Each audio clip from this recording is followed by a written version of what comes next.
नांदेडमधील ज्ञानदीप शिक्षण प्रसारक मंडळाच्या परीक्षा केंद्रावर आज न्यायालयाच्या लिपिक पदासाठी ऑनलाईन परीक्षा घेण्यात आली. मात्र परीक्षा केंद्रावर आवश्यक सुविधा उपलब्ध नसल्याचा आरोप परीक्षार्थींनी केलाय. जुने संगणक, माऊस व्यवस्थित काम न करणं आणि परीक्षेदरम्यान वारंवार सिस्टीम हँग होत असल्यानं विद्यार्थ्यांना अडचणींचा सामना करावा लागल्याचा दावा करण्यात आला. दरम्यान परीक्षा प्रक्रियेबाबत विद्यार्थ्यांमध्ये नाराजी असून भविष्यात अशा ऑनलाईन परीक्षा थेट न्यायालयाच्या देखरेखीखाली घ्याव्यात अशी मागणी आता परीक्षार्थींनी केली आहे. होती एक्झाम सुपरवायझरला आम्ही खूपदा सांगितलं आमचे कीबोर्ड खराब आहेत, त्यांनी चेंज करून दिले नाहीत. त्यांनी दाबून दाखवायला ते प्रेशर देऊन ते दबत होते. जेव्हा आम्ही प्रॅक्टिस करत होतो तिथं एकही बटन दबत नव्हतं. त्यांना खूप वेळा आम्ही कंप्लेंट केली पण त्यांनी आमची कंप्लेंट घेतली नाही. आणि मध्येच आमच्या शिफ्टमध्ये लॅबमधल्या खूप जणांचे पीसी हँग पडले होते. त्यामध्ये माझा पण पीसी हँग पडला होता.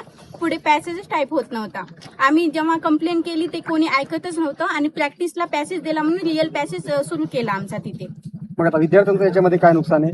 विद्यार्थ्यांचे सर्व फेल झाले ना. जेवढे एक्झामला इथं होते फक्त 1-2 सोडले तर बाकी सर्व फेलच आहे. आता काय मागणी तुमची? री एक्झाम घेतली पाहिजे. कारण नाही सर, कोर्टामध्ये एक्झाम झाली पाहिजे. आम्हाला कुठल्याही एक्झाम होते ना तिथे एक्झाम घेतली पाहिजे आमची. बरं, दरवर्षी कुठे होती एक्झाम? हायकोर्टामध्ये एक्झाम होते आमची. मग आता यावेळेला का असं केलं? यावर्षी विद्यार्थी संख्या जास्त आहे सर. जास्त असल्यामुळे